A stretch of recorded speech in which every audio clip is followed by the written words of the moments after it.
simula pala ng unang first game ko, sinabihan agad akong skater na si Lena. Grabe, tingnan nyo, napakaba siya talaga. Akala nila siguro, hindi ko sila kaya buhatin mamaya. Kaya panoorin nyo hanggang dulo. Gagawin ko kasi doble, i-challenge ni Wakno. Dito guys, una kong tinulungan yung marksman namin. Alam ko kasing siya yung dadalawin. Ang Granger nga dito, walang magawa. Yung pangalan mo pa, medyo masagwa. Ito na nga ba yung sinasabi ko? Yung biya namin, pinasok sa turret. Kasama pa ni Brady, yung kabayong malaki. Pero huwag kang mag-alala, ipag-iigante kita. Gamit yung bagong Ducati, makakatkim sila ng medyo mahapdi. At syempre, walang makakatakas. Tutusukin ko lahat ng butas. Dito guys, protektahan ko lang si Bea. Kaso itong mga enemy, andito na naman sa aming presensya. Para siguro na mga to, wala ako. Tapyas-tapyas to yung inaabot nyo. Grabe guys, yung Granger dito, hindi pa umuwi. Kumakanta pa ng dami daw mahabol sa kanya. Kaso pagtingin ko, ibis na styrofoam.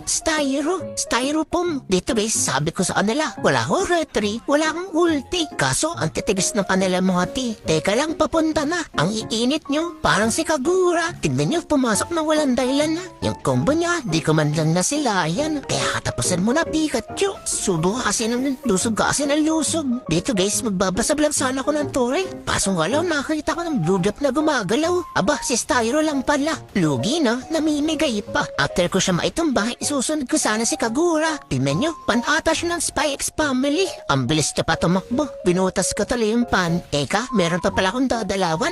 Yung pinakamalakas daw sa 1v1. After na mag-prickle set ni Teresla. Grabe yung galing. Sana hindi ko na nakita. Pero wag kayong mag-alala. Kayang-kaya kong habulin to. Yung Ducati ko naman kasi, 20 lang yung takbo. Shishi. Son.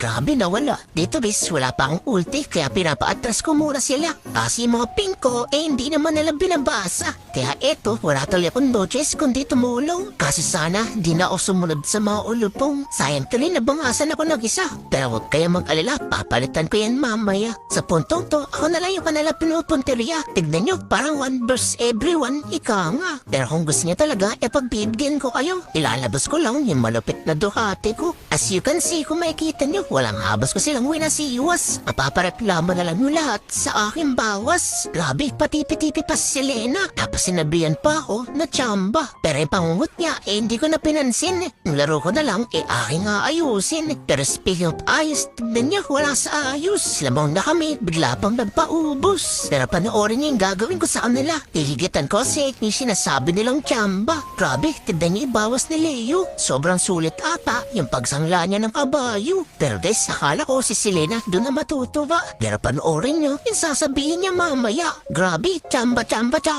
Wala na ata akong tamang ginawa. Dito guys, tamang ubos muna ko ng mga tore. Di muna ako sumasama sa kanila. Mapapansin niyo kasi, napitin talaga sila ng disgrasya. Grabe na bundol. Dito guys, yung mga kalaban rumarekta sa mid. Buti na nga lang, naabutan Team Marksman nila. Kaya hindi na ako nag-atobilit na siya ay itumba. After that, pagkatapos nun, sinunod ko pa yung iba niyang kasama. Sabay sabing rekta mid, yung laro na to, tapos na. Kaso nakapagtataka, yung brother nila hindi ko makita. Naisip ko baka meron siya masamang pinaplano. Pero nagulat ako, merong lumabas na ulo. Grabe, anong ginagawa mo dyan? At tapos na yung laban, isipan mo pang mag-farm. Ibang klase talaga yung mindset neto. Farm first kesa manalo. Sa punto pang hindi ko na sila maaabutan. 20 lang kasi yung akin takbuhan. Dito guys, nagdadalawang isip ako kung tutulungan ko sila o sisekwi ako sa kabila. Pero nanaig yung aking pakikisama. Kahit medyo nakakainis yung kakampi kong Brohilda. Kaya sa puntong to, itatapusin ko na. Para hindi na ako makarinig ng tsamba. Sinawarma at punga dito yung tekbalang. Kaso ang tegas talaga, napanyang laman.